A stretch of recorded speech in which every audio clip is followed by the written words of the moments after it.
like I was walking my dog. Now, keep in mind this wasn't a woman, although practically was a woman because it was a fucking gay guy, a real estate agent.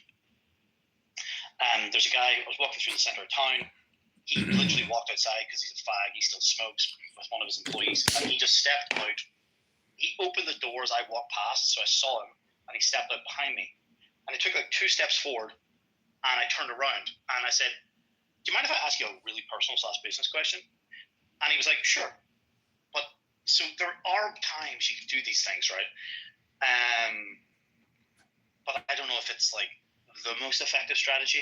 And I literally was asking him about like how much does he pay for this like service, which is taboo to talk about on whatever, not OnlyFans, but like a business service. And he told me in a roundabout way. He did give me a number that I could work it out, but he didn't tell me an explicit like per month bill number, but enough that I'll be able to go and work it out. And so that does work sometimes, just being like completely upfront. So I don't know. Yes, I know. You have to. It's like, is this a Picasso quote? I don't know. It gets attributed to lots of people, but it's like you have to learn the rules to then break them like an artist, right? So there are these fundamental things that you're meant to know to navigate these things, but then you also have to know when you can break them, and you can't just. So you have to have a plan for the plan to change. You can't just go in like, you have to understand how to engage with people in principle for you then to be able to know when to break those rules and to not follow those principles.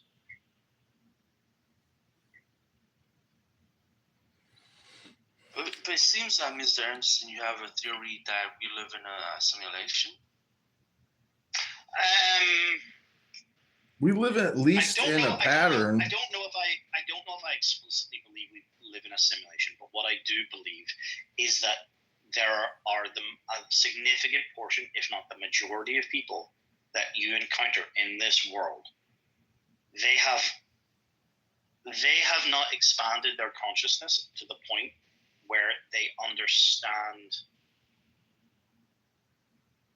that they are an actual individual with free will, and they default to programming that society, the culture, their family, the country, the world, television, media has programmed them to. And I say this, like, have you ever been somewhere? It could be like, especially internationally.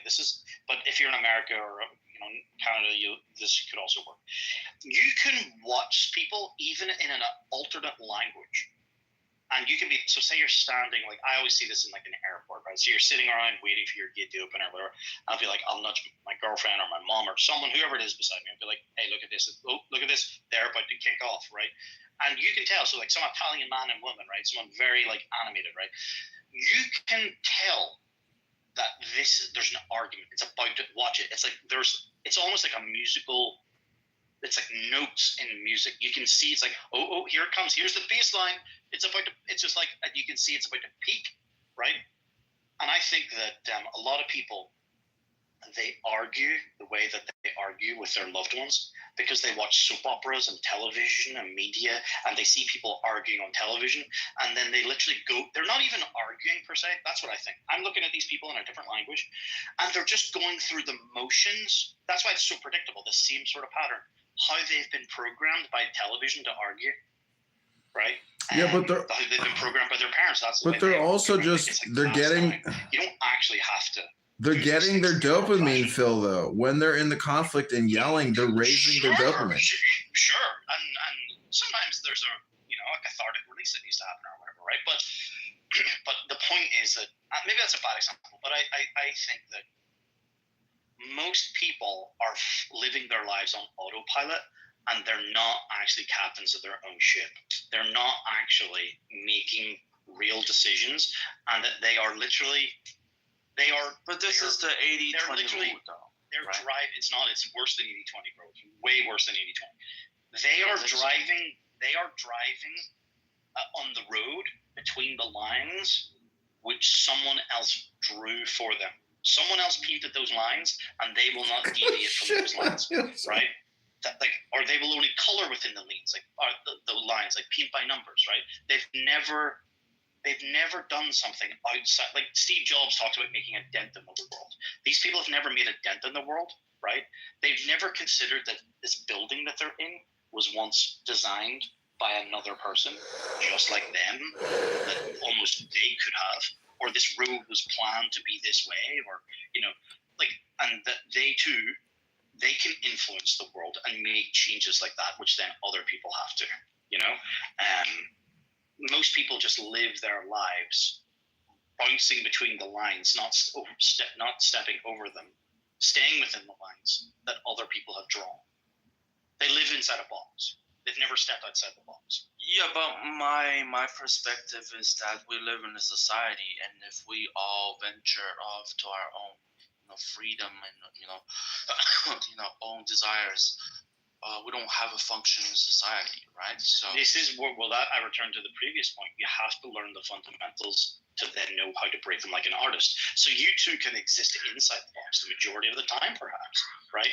But you have to know when it's important to step outside of the box. For example, you're told by society, go to school, get good grades, go to college, get a good degree, get a job, fucking spend 20 years there, get a gold watch, retire, blah, blah, blah, whatever it is, right? And, like, you have to know when to do something to make your own decision, right? To not follow what's prescribed. Now, do I drive on the wrong side of the road? No, hell no I don't, right? I do in the countryside and stuff when I just because I can, I'd fuck them, right? But in the city centre, surrounded by all the other NPCs, no, you have to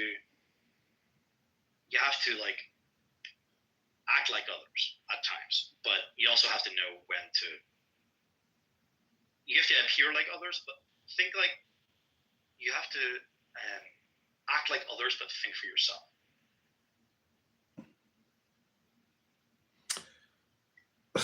What is that? A grand thesis? Well, you can't let the NPCs cannot handle. They don't know how to handle people that are not also NPCs. But I mean, does NPCs. that contradict what's written in the scriptures? My mother and my sister, my family members, they would way prefer that I was a general manager of some store or blah blah blah, or I had some job title that they knew how to explain what it is that I did to other people, so that they knew here's the little pigeonhole that all the other NPCs will understand, and I can then present high status to my other NPCs that my children NPCs are higher status than yours or whatever, right? But because I work for myself, they don't have a simple description of how to do that, and they don't like that. NPCs don't like engaging with non-NPCs. No, NPCs engage with NPCs because they're unaware that they're even NPCs. And NPCs always distribute to the liberal progressive side of the political spectrum. No, NPCs. You see, no, that's slightly different. NPCs, well, my statement was, I think maybe you slightly misheard me, or maybe you didn't, but NPCs don't like dealing with non-NPCs. So you have to act like an NPC a lot of the time, even though you're not one, right? I remember the first time this was ever sort of explained to me, although it was never worded like NPC, but my uncle told me that as a naturally introverted person, he put a lot down. He was a very senior, and we don't have a top gun in the RAF per se, but he was a advanced instructor and a fast jet pilot. Let's just word it like that. But he said that he had to basically, what was his words? He had to suppress essentially his a natural instinct and to be an introvert, and to amplify the extroverted side of him, which wasn't as strong, to be able to exist in those organizations, right? And that's what you have to do as a person who's not an NPC. not introverted, extroverted, but you have to know when to suppress the things which are natural to you and to amplify the other thing which is not natural to you, so that you don't arouse the other NPCs, right? You have to know what to do. Dude, it's like being in the hood, okay? You gotta be like, shit, National Defense was the largest. You gotta be like, that's trafficker whack, right? in Every all so Central often, right? America. Just to let them know that you're Ministry down of with the rush, Immigration, right? the largest. I don't know. I'm not from the hood. I'm not black. We don't want to get I'm just killed speaking by that them either. But so- whatever it is, like I I wouldn't donated speak in a certain Too fashion. many I wouldn't even say fashion. There you go. laptop In certain computers, bad really nice areas, ones that were because they'd be like, you're one of them uppity preloaded motherfuckers, right? with And then you stand out, and then you get the shit knocked out of within you, a week. right? The entire So you have to know government when to act system like others. was in but think for I was yourself. watching, monitoring this That's thing. I was looking for information that they. Dude, I was talking I'll have you just ever want- have you ever Great. have you ever spoken to Johnny? I didn't There's a guy on here called Johnny the Best, did find Johnny out that the legit Ministry of told me, I'm National black, Defense I'm was not the a nigga, largest right? drug But trafficker I know how to be in a all nigga Central America. to get along. The Ministry right? of Immigration, But really, the he's largest a black security guy who's a trafficker. computer because he needs to do. So he acts like others, but thinks for himself. But I just want to quickly ask Adrian, because I'm just interested from a religious or from a biblical, even from a prophecy point of view, right? like, how do you reconcile with that? Because when I was reading a Bible and learning about prophecies and all these things, right? Like then you kind of have to content with what Mr. Anderson's saying here, that a lot of people are NPCs, right? So are we all following God's plan, or what's the role of the Holy Scriptures, right? Like Adrian. Yeah, I mean, you could read the Dhammapada, which is the Buddha's holy scriptures, and that's very solid wisdom. You could read the Vedas, you could read the Upanishads, you could read the Bible, old and new. I mean, all that information is to just help you build confidence and wisdom in yourself. And a man and a woman united is the symbol of God. That's the crucifix. The lateral, the horizontal is the woman, the vertical is the man, the penis, the energy, the phallus. And so the expression in the Zohar, which is a famous Jewish Kabbalistic text, I think there's a passage that says, only where a man and a woman are united will you find the presence of God. And in today's NPC trans LGBTQ culture, I think it's pretty obvious that most of these people are just atheists. So not until you have the family structure, the nuclear family, do you find God, which is the atom. So, that's the they're way. atheists because, like you mentioned earlier, that they lean left or whatever. Because they're NPCs, they are being successfully programmed by who? The media, which leans left, that doesn't lean religiously, right? It's fucking atheist in nature. They say it's secular, but it's not. They are more successful at programming them, right? So, but the point is, anybody can program an NPC. They're just more successful at it. No one owns an NPC, right? They're just like wandering bots, right? And you can program them. But you don't want to program an NPC. They're already weak and ineffective and infected. I mean, what's your purpose of programming? I'm talking. We're not talking about shifting the culture. We're talking about just finding a partner. I'm talking about your loved ones, right? Like, dude, a lot of the people I love are fucking NPC. Not meeting a user, someone who's actually in control of their own thoughts, is a very rare thing. I know, but that's just your opinion. It's easy to say that, but from their perspective, relatively speaking, they would say the same thing. I'm just saying, let it go. This whole concept of NPC is sort of irrelevant, in my opinion. Tell me how most people are not living their lives on completely autopilot.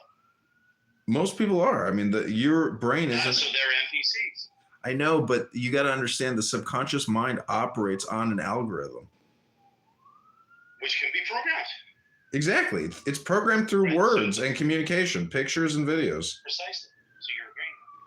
Yeah, but But you can self-actualize. No, that's the point. Is that I think what Adrian's saying is that we can actually self-actualize, but you're saying that most people cannot self-actualize, right, Mr. Anderson? No, it takes other people to program. No, you can self-actualize yourself through a book and through cannabis and wine and yoga and lifting weights. I'm not disagreeing. I'm not disagreeing. Yeah, you can use It's your rituals the to only- self-actualize. It's the only way to do, right? Yeah. To learn more, to become more, right? Like, I've become more through reading, right, than any other medium. You know? Yeah. Like, I highly encourage everyone to read. Like, I've, unfortunately, I have to say, especially since Clubhouse, like, Clubhouse has completely eaten into not only my podcast time, but my reading time. I buy more books than I'll ever get around to reading, you know? So I have, you know, the fact is, I've got over 1,000 books, and like I am gonna go through every single book, just photograph the cover, and then I'm gonna create a YouTube channel or just use my YouTubes and just do 15-second readings from my 1,000 books so I can process them and then see what the algorithm likes and see what search engine, you know, keywords are hitting. But I'm not just gonna let my bookshelves, you know, just sit here until the day I die. Like I'm gonna fully photograph and create snippets from them all to basically out process them. I mean, it may sound retarded, but like I bought all these books. I don't want them to go to waste. well, one of the best ways to, because if you don't use it, you lose it, right? Like, so you have to like revisit things. But one of the best ways to truly learn something is to teach it, because to be able to teach it to others means that you have to understand it.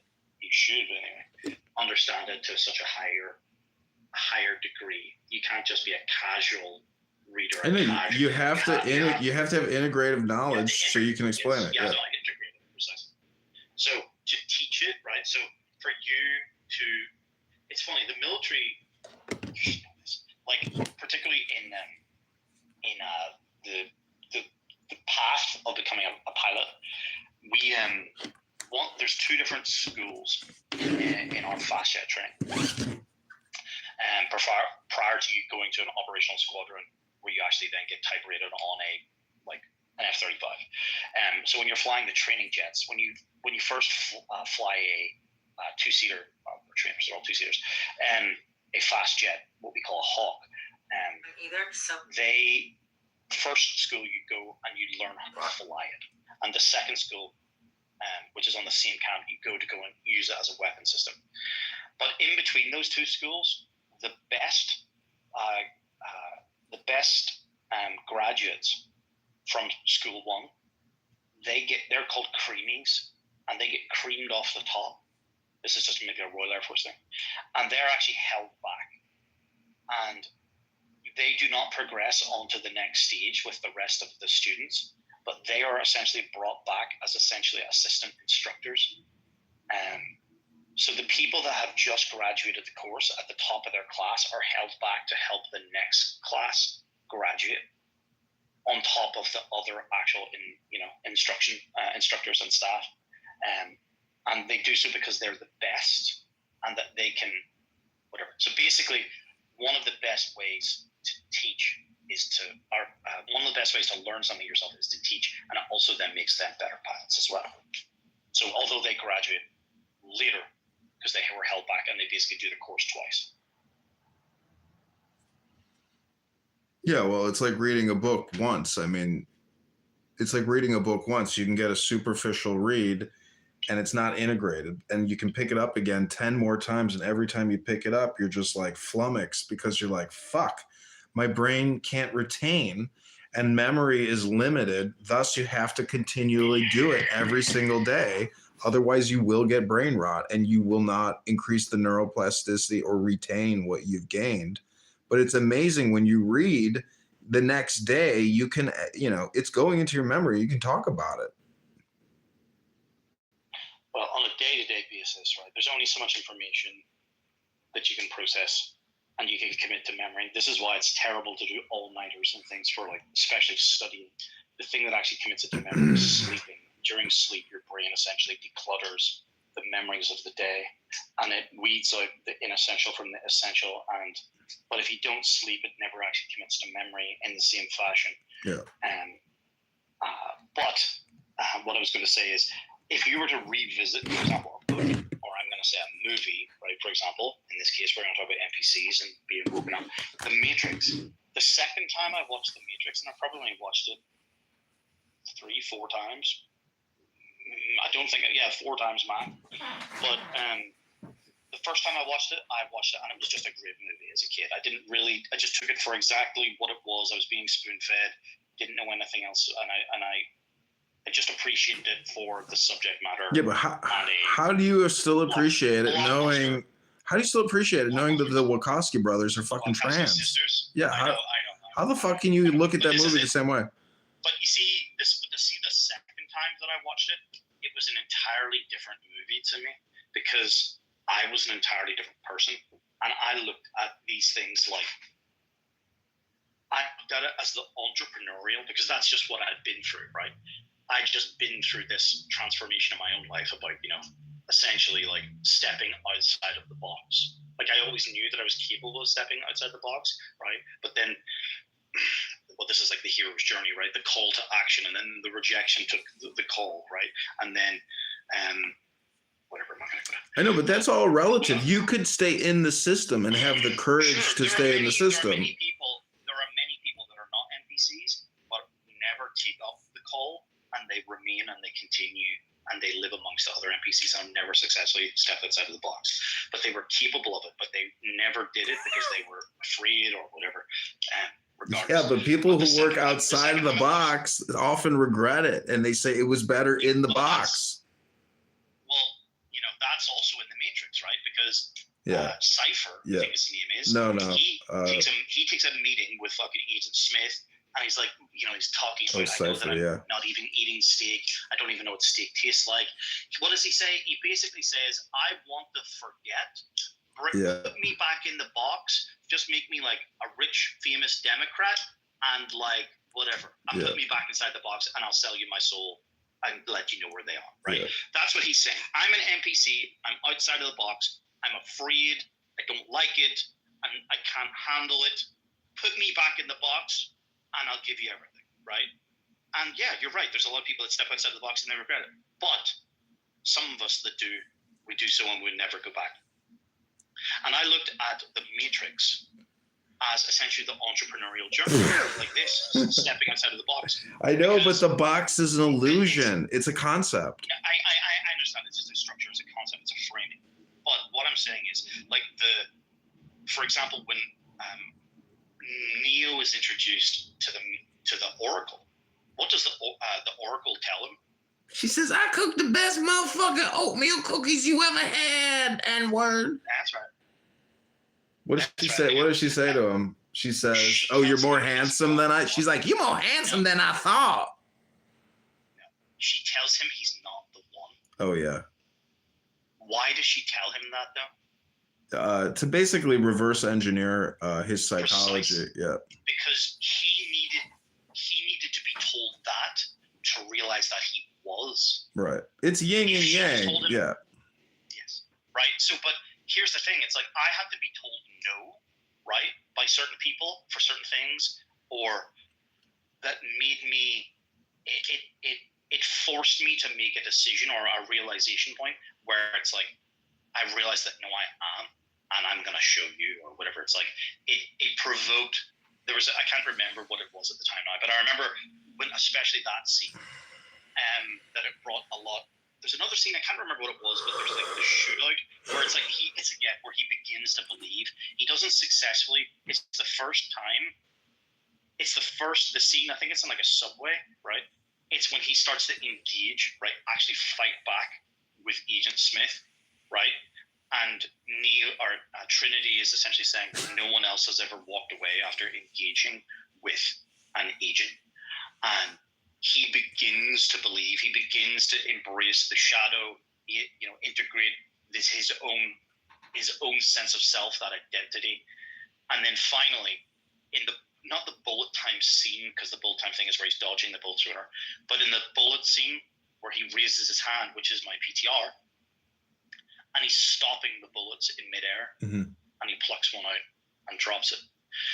That is the realization of taking such control of your own internal narrative that other people's opinions are irrelevant. Your opinion of yourself is more important. I mean, that's in Stoicism. Precisely. But this is what I'm saying. Symbolically, I never took any of these things from the Matrix the first time I watched it. But don't you see the Matrix is just a metaphor for Jesus Christ? I'm agreeing with you, nigga. I'm agreeing with you. But revisiting a book, and in this case, I'm saying the Matrix is a story, right? One of the greatest films of all time. That when I watched this for the second time later on, I took something totally different away from it. And these scenes, like for example, this one, like in my PTR, it's kind of, I didn't really mean it for it to be this way and bring this up, but that scene was probably one of the most important. It's like I realized that other people's opinions were completely irrelevant for me, and in that moment, that's when he became the one. He was beginning to integrate it earlier, and he survived it, but he was maybe wounded partially or whatever, right? But he truly became the one and was immune to all others, right? But wait, he died. You remember, he became the one when he died. He was resurrected, rose back up, and said, "Stop." Stops the bullets, then dives into the Smith's chest and explodes him because he is the Messiah. He is the one. He is the singularity. But see, that's essentially cosmic consciousness, which is essentially, being able to see the Matrix for what it is, which is. Let's not drift down too many rabbits. The point was you were talking about like revisiting. I think something like a book, and I'm saying this. So the first time I watched The Matrix, I just consumed it for what it was. It was an enjoyable. Yeah, you got to watch it a couple times to understand the deeper psychological and philosophical. It blew my mind, and I took things from it. I knew that no one else around me was taking from it. The third time I watched it, after like a COVID or whatever, I saw something also entirely different. I was like, it was almost literal, right? It was almost literal, right? And I don't know what other I took from one of the other times I watched it, but so like I've watched that movie in my mind essentially three different ways. As it just was, being spoon-fed it, and enjoyed it. The entrepreneurial journey and that transformation in like what entrepreneurial journey? What are you talking? Your personal work life? Being the journey of the non-NPC surrounded by other NPCs finally having the confidence and taking the action to step completely outside of the box. Maybe it's just an Irish thing. Maybe your whole island is highly conditioned, and that's why you live amongst so many NPCs. Maybe that's why I stepped out of the island as well. Yeah. Maybe it's a Catholic thing, You never know. I'm Catholic. And then the third time was basically literally COVID. But do you find that that's less so for the Protestants? I don't even know what you're fucking talking about. I mean, different religions here, right? The English. Sure, but do they self-actualize a bit more? I would probably. That's a good question. I would say Catholics have their own system of like self-actualization, and I don't know. It's different. In a way, Catholics. In some regards, Catholics are more like NPCs, but because they operate in a much more collective fashion. They're much more family orientated, and they which is a good thing. I actually kind of am envious of some of the community spirit and culture that the Catholic portion of society has that the Protestants don't. But what I'd actually say, it's not down to Catholic. What you're asking about, like self-action, it's people. The closer you get to the city center, the less likely people are to self-actualize. That's my. So does that mean there are not people in the city center? Yeah, of course there are. But the ratio of NPCs to like individual users, people actually in control of their own thoughts, is vastly different. The closer you get to those, I understand. But people in the inner cities, they are like immigrants, the migrants, right? No, they're not. Not where I live. Not where I live. Not where I live. Not where I live. Where I live is a fucking anthem state. It's like 99%. Yeah, but my point still stands in that like people are migrants to the city, right? There's no Aboriginal. Not where I live. Not where I live. but hear me out, right? So people go to a city to have a higher wage, right? High salary. That's why people's going there. People are not going there because people want to self-actualize, right? Maybe some people are, and most people are not. Okay, you're applying a meaning to something that I said. What I said is, you were saying, is it Catholics or Protestants? I'm saying No, but if it's anything, it's the people, the closer you get to the city, right? Because the people that require jobs and need to be told what to do. See, the people that are given the paint by numbers coloring in books, the people that need those, they go to the city because that's where the coloring fucking in books are, right? But people outside of the city need that less. They're more likely to be individuals, operators, like actually understand the world as it is. They're more independent. That's the problem. Where do you live? Where do you live, Daniel? That's not a problem. Daniel, where do you live? Because, I live in Australia. But like I'm trying to say that self-reliant. That's the thing, is that when you're not independent, you have to be beholden to something. There's a lot of fucking quote unquote self-reliant NPCs, right? You know, there's a lot of people that like fucking cut down their own wood and blah blah blah. And like, but I'm talking about people who are actually capable. It's also just the fact that people are so busy in the cities, right? They're so busy, this and that. Like, my brother works in a commercial bank. His wife's a successful doctor, owns her own practice.